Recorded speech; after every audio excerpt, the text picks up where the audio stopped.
সঙ্গীতশিল্পী কণা সম্প্রতি সোশ্যাল মিডিয়ায় মেহেদি রাঙা হাতের ছবি শেয়ার করায় বিয়ের গুঞ্জন ছড়িয়ে পড়ে।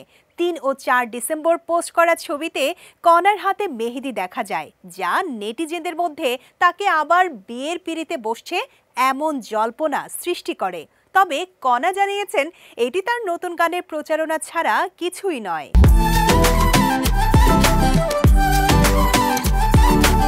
কণা বলেন, আমি শুধু আমার নতুন গান মেহেদি শিরোনামের শুটিংয়ের ছবি শেয়ার করেছিলাম।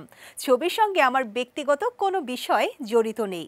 এটির সঙ্গে আমার বিয়ের কোনো সম্পর্ক নেই। প্রেমের লাগে বুকটা করে আ আ উ, দুষ্টু কোকিল ডাকে রে কুকু কুকু কুকু কু, মনে বাঁশি বাজে রে কুকু কুকু কুকু কুকু।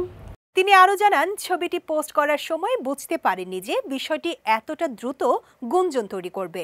অনেকেই ফোন করে জানতে চেয়েছিল আসল ব্যাপারটা কি। তবে গান প্রকাশ হওয়ার পর সবকিছু পরিষ্কার হয়ে যাবে বলে চুপ ছিলাম।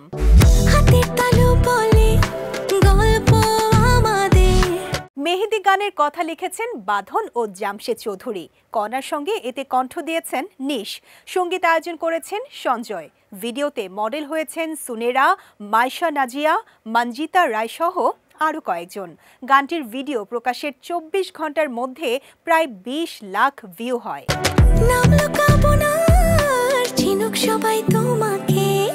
বর্তমানে গান নিয়ে ব্যস্ত সময় পার করছেন কণা। সম্প্রতি তিনি বিকেএসপির প্রথম থিম সং প্রকাশ করেছেন। এর আগে নভেম্বরে কণার ভিতরে ও বাহিরে গান প্রকাশ পায়। এছাড়া যুক্তরাষ্ট্র প্রবাসী সঙ্গীতশিল্পী মুজার সঙ্গে একাধিক গান নিয়ে কাজ করছেন তিনি, যা ধারাবাহিকভাবে প্রকাশিত হবে।